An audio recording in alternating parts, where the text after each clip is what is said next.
আল্লাহ রাব্বুল আলামিন বলেন, হাবিব রে আপনি কাঁদেন কেন? আজকে তো আপনার কাঁদার দিন না। আমি আপনাকে মাকামে মাহমুদ দান করেছি, আমি আপনাকে কাউসার দান করেছি। আপনার আজকে সম্মানের দিন, মর্যাদার দিন, কাঁদেন কেন?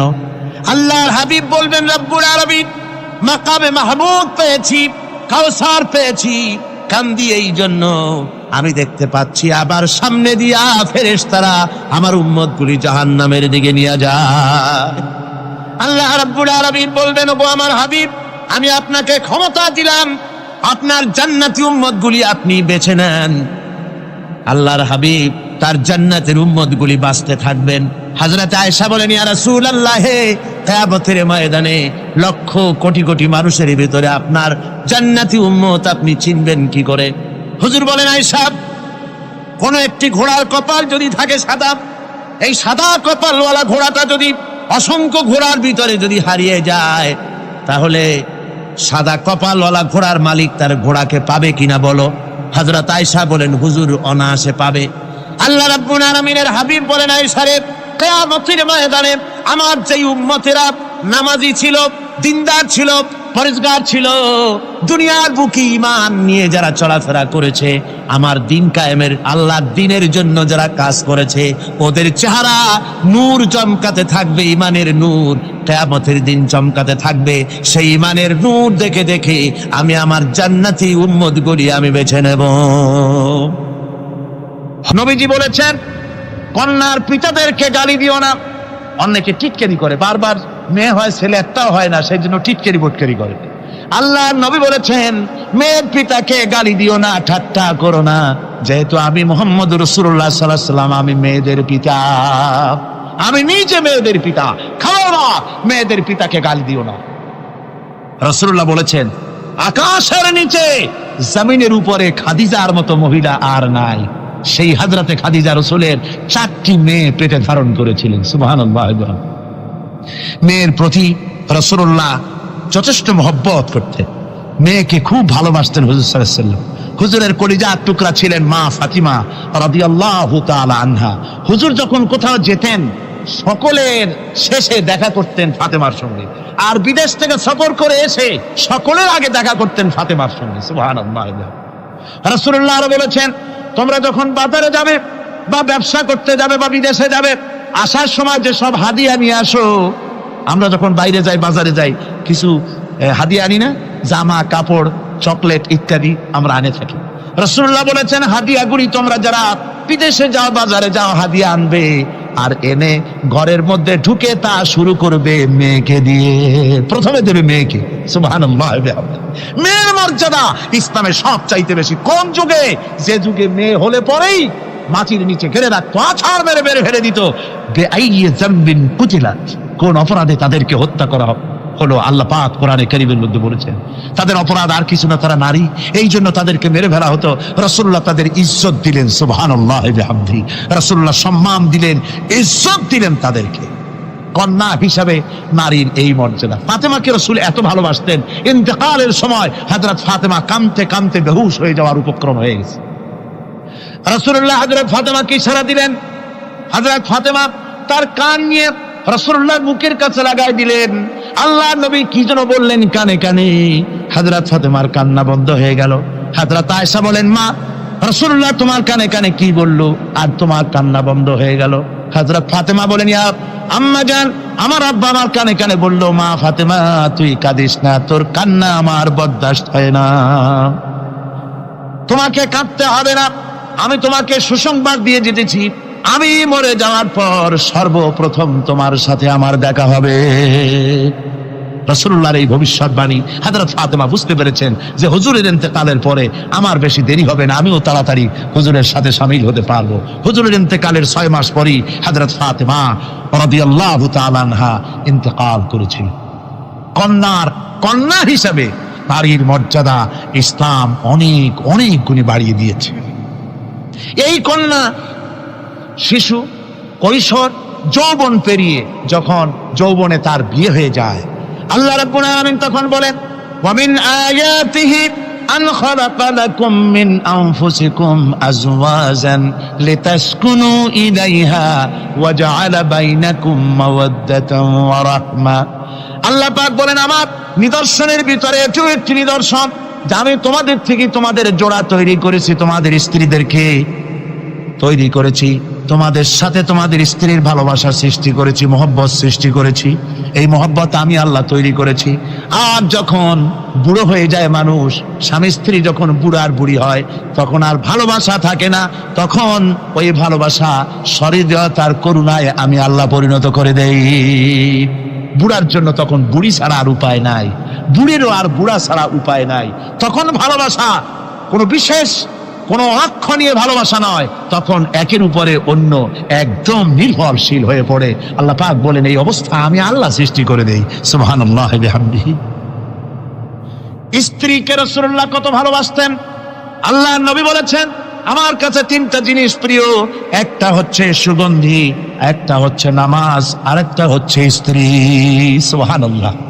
স্ত্রী আমার কাছে প্রিয়। হুজুর বলেছেন, তোমাদের মধ্যে সেই ব্যক্তি উত্তম যে ব্যক্তি তার স্ত্রীর কাছে উত্তম। আমি আমার স্ত্রীদের কাছে উত্তম ব্যক্তি। সুবহানাল্লাহ।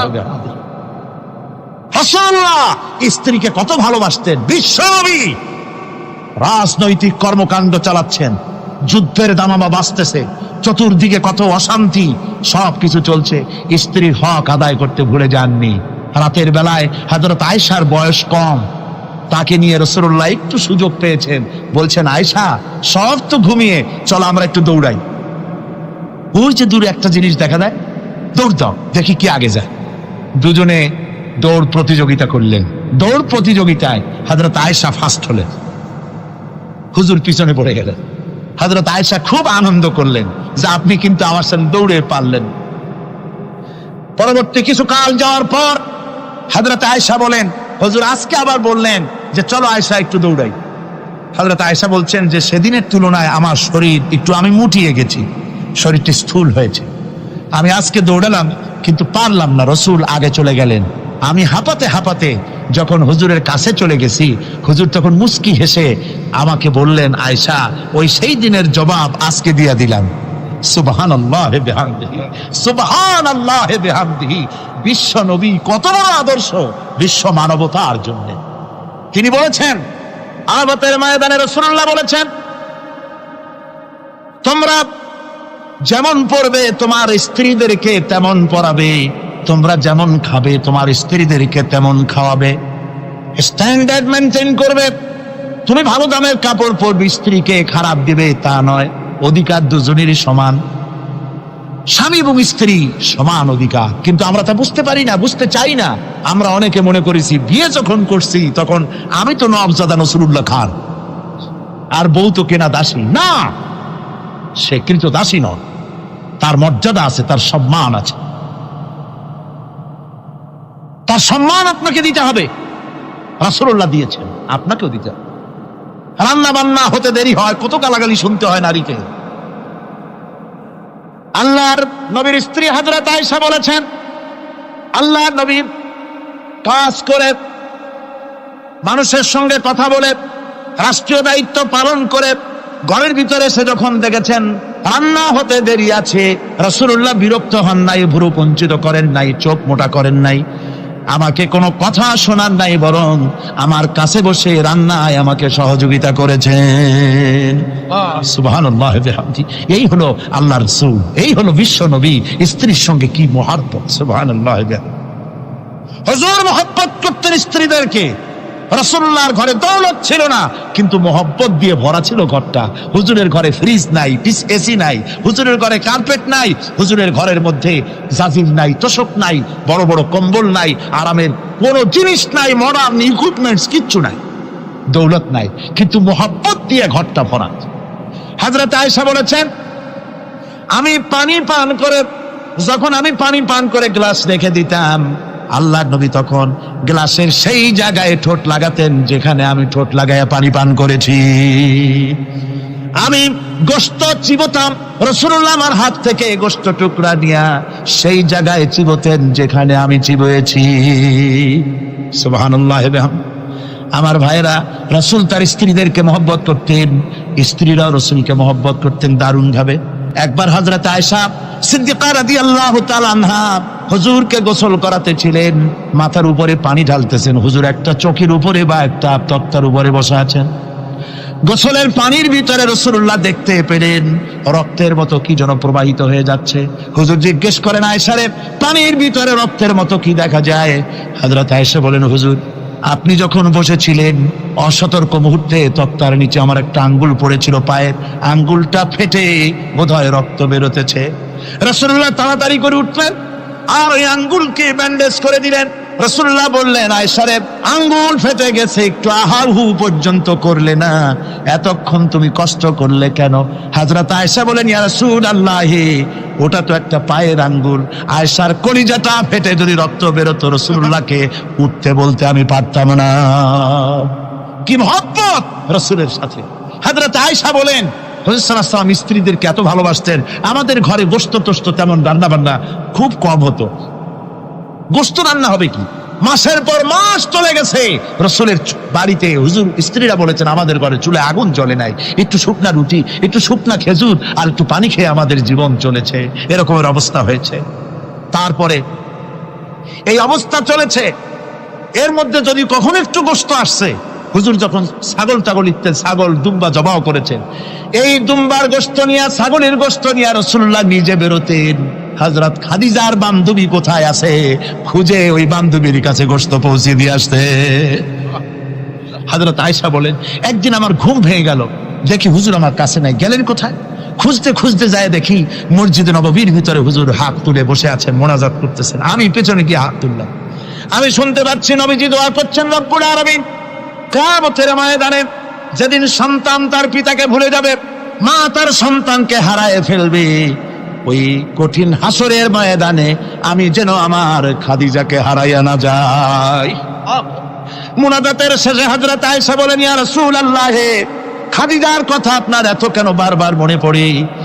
একটা বুড়িরে বিয়ে করেছিলেন 25 বছর বয়সের সময়, 40 বছর বুড়ি, তার কথা কেন এত মহব্বত আপনার মনে পড়ে?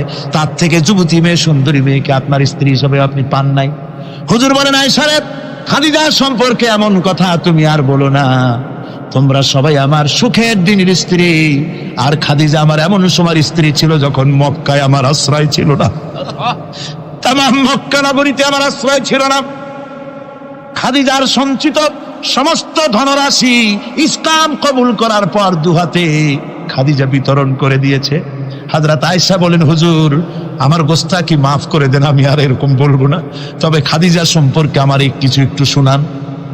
হুজুর বলেন, আয়েশা রে শোনো, গভীর রাত যত রাত হোক না কেন ইসলামের দাওয়াত দিয়ে দিয়ে গভীর রাত্রে আমি যখন বাসায় ফিরেছি, ঘরে এসেছি, দরজায় একটা মাত্র ডাক দিয়েছি, খাদিজা, অমনি দরজা খুলে গেছে।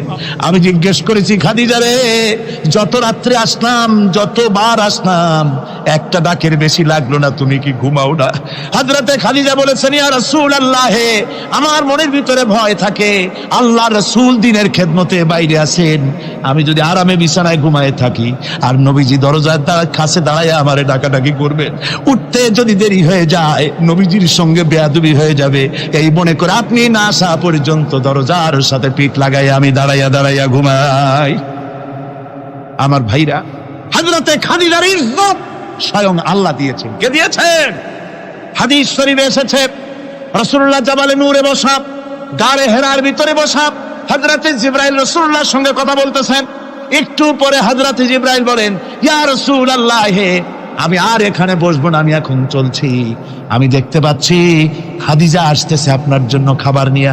খাদিজা যখন আপনার কাছে পৌঁছে যাবে, আপনি খাদিজাকে শোনায় দিবেন আল্লাহ রাব্বুল আলামিন খাদিজাকে সালাম জানাইছে। সুবহানাল্লাহ।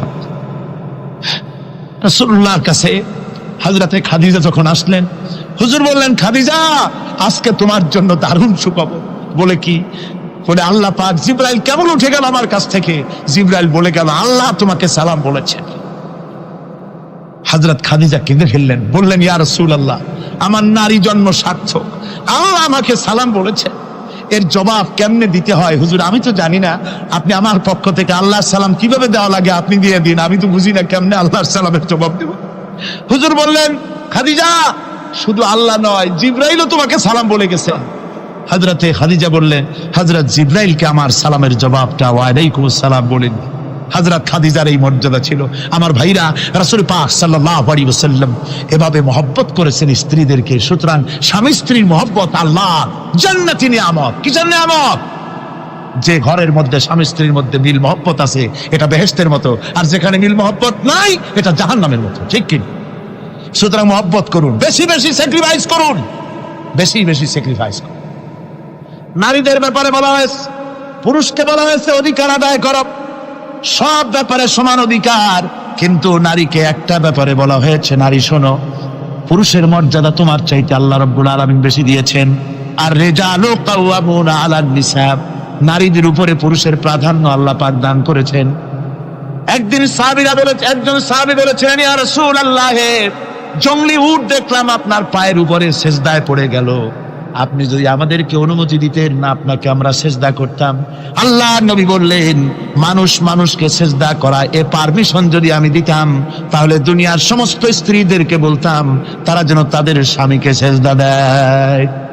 স্বামীর মর্যাদা এখানে বেশি। সুতরাং অধিকার সমান, কোনো সন্দেহ নাই, কিন্তু স্বামীর একটা আলাদা মর্যাদা আছে, সেই সম্মানও তাকে দিতে হবে। এরপরে এই সমান অধিকারের ভিত্তিতে স্বামী স্ত্রী চলতে থাকে, মাঝখানে আল্লাহ পাক তাদেরকে সন্তান দান করেন। আল্লাহ তাদেরকে, নারীকে লেখাপড়ার অধিকার দিয়েছেন, ইসলাম তাকে লেখাপড়ার অধিকার দিয়েছে, শিক্ষার অধিকার দিয়েছে। হযরত আয়েশা সিদ্দিকা রাদিয়াল্লাহু তাআলা আনহা শিক্ষয়িত্রী ছিলেন, হাফেজা ছিলেন, হাদিসের হাফেজা ছিলেন, কোরআনের হাফেজা ছিলেন, হাজার হাজার সাহাবায়ে কেরামদের তিনি ওস্তাদ ছিলেন। সুবহানাল্লাহ বলেন। নারীদের ব্যাপারে অধিকাংশ মাসালা হযরত আয়েশা সিদ্দিকা রাদিয়াল্লাহু তাআলা আনহার অবদান। সুবহানাল্লাহ। নারী যুদ্ধ করেছে, যুদ্ধের ময়দানে নারীর অধিকার আছে। নারী চাকরি করতে পারবে, নারী ব্যবসা করতে পারবে, নারী লেখাপড়া করতে পারবে, নারী সেনাবাহিনীতে যেতে পারবে, নারী সব করতে পারবে, কিন্তু পর্দার মাধ্যমে। একটা লোক গিয়ে কাঁদতেছিল মুসলমান হওয়ার পরও। হুজুর কয়, কান্দো কেন? কই যে আমার গুনাহ কি মাফ হয়েছে? হুজুর বলেন, হ্যাঁ মাফ হয়ে গেছে। কলেমা পড়ছো, মাফ হয়ে গেছে। কয় যে হুজুর আমি তো মারাত্মক গুনাহ করছি। বলে কি?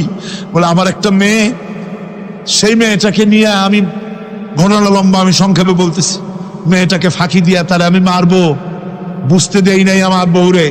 বললাম চলো বেড়াইতে যাই, মেয়েটা আমার সাথে সাজাই দিয়েছে, তার মা বেড়াতে নিয়ে যাবো এই কথা মনে করে। মেয়েটা কদ্দূর যায়, আবার আব্বা আব্বা বলে আমার দিকে ফিরে আসে, আবার পিছনে থাকে, আবার আব্বা আব্বা বলে জড়ায় ধরে। এইভাবে করতে করতে যখন নির্জন এলাকায় গেলাম, আমি পাহাড়ের পাশে গর্ত খোঁড়া আরম্ভ করলাম। গর্ত খুঁজি আর মাটি ছিটে এসে আমার দাড়িতে লাগে। বাচ্চা মেয়েটা আমার কাছে এসে দাড়ি দিয়ে ধুল ঝাড়ায় দেয়, কয় আব্বা তোমার দাড়িতে ধুল লাগতেছে, তুমি এই কষ্ট করতেছো কেন? মেয়ে তো বোঝে না যে আমি তার জন্য কবর খুঁজতেছি। কবরটা খোঁড়া হয়ে যাওয়ার পর মেয়েটারে বান্ধা শুরু করলাম। মেয়ে এখন কাঁদতেছে, বাবা আমার বান্ধ কেন? আমি তারে বাঁধা জোরে ওর মধ্যে নিক্ষেপ করে দিলাম। মেয়েটা গর্তের মধ্যে বসে চিৎকার করে বলছে, আব্বা তুমি আমারে বাঁচতে দাও, আমি তোমারে বাপ বলে সমাজে হ্যাঁ করব না, আমি ভিক্ষা করে খাবো, আমারে পাইলো না। লোকটি বলছি, ইয়া রাসূলুল্লাহ, আমার মনে দরদ আসলো না। আমি একটা পাথর উঁচু করে আমার মেয়ের বুক লক্ষ্য করে জোরে মেরে দিলাম। বুকটা ফেটে রক্ত ফিনকি দিয়ে উঠলো, আর মেয়ের বুক থেকে আওয়াজ বেরোলো, আব্বা। আমার কানে যেন এখনো সেই আওয়াজ বাজে। হাদিস শরীফে এসেছে, হুজুরের চোখের পানি দাড়ি ভিজে ভিজে জামার উপরে পড়তেছিল।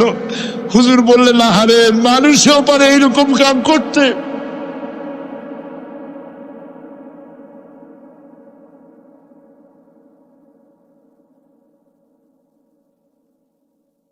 পৃথিবীতে নারীর যখন কোনো সম্মান ছিল না, মর্যাদা ছিল না, সেই সময় আমার রাসূল, আমার বিশ্বনবী নারীদেরকে সম্মানের হাত ধরে গর্তের ভিতর থেকে উঠাইয়া রানীর সিংহাসনে বসাইয়া দিলেন। সুবহানাল্লাহ। মায়ের মর্যাদা দিয়ে দিলেন। সুবহানাল্লাহ। নারীরা আমাদের মায়ের জাত। নারীরা আমার কিয়ের জাত? মায়ের জাত। আমার মা বোনেরা, তোমাদের সম্মান কত তোমরা জানো না। আমরা পুরুষ, আমাদের পায়ের তলে জুতা, আর তোমরা আমাদের মায়ের জাত, তোমরা নারী, তোমাদের পায়ের তলে আল্লাহর জান্নাত, আল্লাহর ব্যস্ততা তোমাদের পায়ের তলে। এই সম্মান আল্লাহ তোমাদের দিয়েছে, নবী দিয়েছেন। সুবহানাল্লাহ। কর ভাইরা আমার, অধিকার ইসলাম দিয়েছে। বিবাহ যখন হয়, এই বিবাহের সময় এজেন্ট আনতে হয়। আর বিবাহ হচ্ছে বিবাহ বৈঠক, এজেন্ট আনার জন্য ওই যে কি জানি কয় ম্যারেজ রেজিস্ট্রার বা মৌলবি সাহেব, কার অনুমতি আগে নেয়? বলেন কার অনুমতি? তাহলে অধিকার ইসলাম পুরুষে দিল না মেয়ে লোকে দিল? আজ মেয়ে লোকের কাছে যাও, মেয়েটাকে জিজ্ঞেস করো সেই বিবাহে রাজি আছে কিনা। সুবহানাল্লাহ পড়ে, এই বিবাহে রাজি আছে কিনা জিজ্ঞেস করে, তার অধিকারই বেশি। এরপরে এই বিবাহে করার ব্যাপারে কত বৈষম্য। আজ বিবাহ করতে গেলে যৌতুকের প্রথা এসেছে। রাসূলুল্লাহ যৌতুক দিয়েছিলেন, ওটা যৌতুক না, ওটা উপহার, ওটা হাদিয়া। রাসূলুল্লাহ তোহফা দিয়েছিলেন হুজুরের জামাই। সুবহানাল্লাহ, কি জামাই! এক জামাই তো জিন্নুর আইন, যাকে ফেরেশতারা পর্যন্ত লজ্জা করত যারে দেখে, হযরত উসমান রাদিয়াল্লাহু তাআলা আনহু। আরেকজন হযরত আলী কাররামাল্লাহু ওয়াজহাহু। হযরত আলী, যার সম্পর্কে রাসূল পাক সাল্লাল্লাহু আলাইহি ওয়াসাল্লাম যাকে কত সম্মান দিয়েছেন, কত মর্যাদা দিয়েছেন, এই হলো হযরত আলী হুজুরের জামাই। আনা মদিনাতুল ইলম ওয়া আলিউম বাবুহা, আমি হলাম জ্ঞানের রাজ্য, আর আলী হলো সেই রাজ্যে প্রবেশের দরজা। সুবহানাল্লাহ। ভাইরা, এই হলো জামাই। আর মেয়ে ফাতিনের জান্নাত, বিনতে রাসূল, বেহেশতের সমস্ত রমণীদের সরদারিনী মা ফাতিমাতুজ জাহরা রাদিয়াল্লাহু তাআলা আনহা।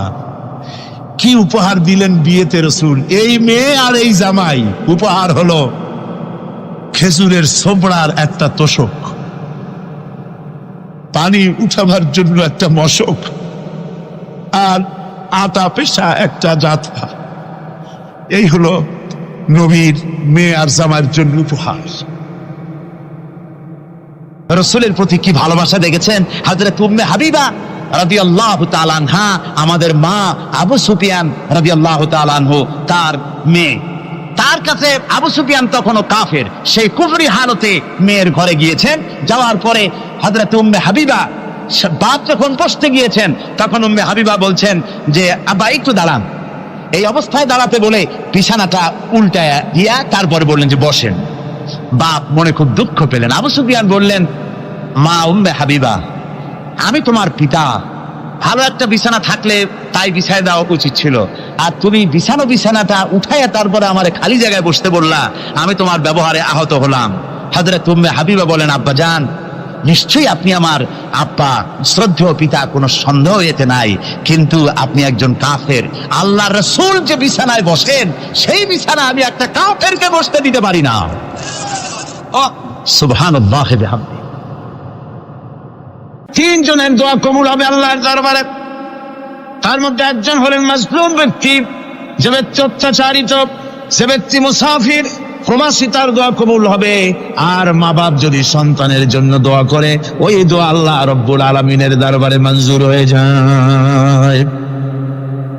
আল্লাহ রব্বুল আলামিন মা বাপ সম্পর্কে বলেন, মা বাবের জন্য আমার কাছে দোয়া করবি বান্দারা, আমার কাছে দোয়া করবি। দোয়াটা আল্লাহ পাক শেখাচ্ছেন, রব্বিরহামহুমা কামা রব্বায়ানি সাগীরা।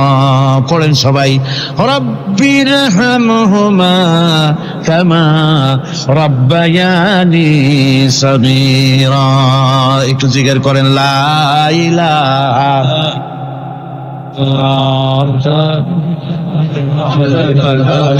লা ইলাহা ইল্লাল্লাহ, লা ইলাহা ইল্লাল্লাহ, লা ইলাহা ইল্লাল্লাহ, লা ইলাহা ইল্লাল্লাহ মুহাম্মাদুর রাসূলুল্লাহ। আমার ভাইরা, আল্লাহ পাক শিখাচ্ছেন, বান্দা তোর মা বাপের জন্য আমার কাছে দোয়া কর। আল্লাহ রাব, আয় আমার প্রভু, আমার মা বাপ যেমন ছোটবেলায় আমাকে স্নেহের কোলে লালন পালন করেছে, আয় আমার আল্লাহ তুমি আমার মা বাপকে তোমার রহমতের কোলে লালন পালন করো। আল্লাহ শিখাই দিয়েছেন। আমার ভাইরা, প্রত্যেক নামাজের পরে এই দোয়াটা ভুলে যাবেন না। ভুলে যাবেন? ভুলে যাবেন? আমার ভাইরা, আমার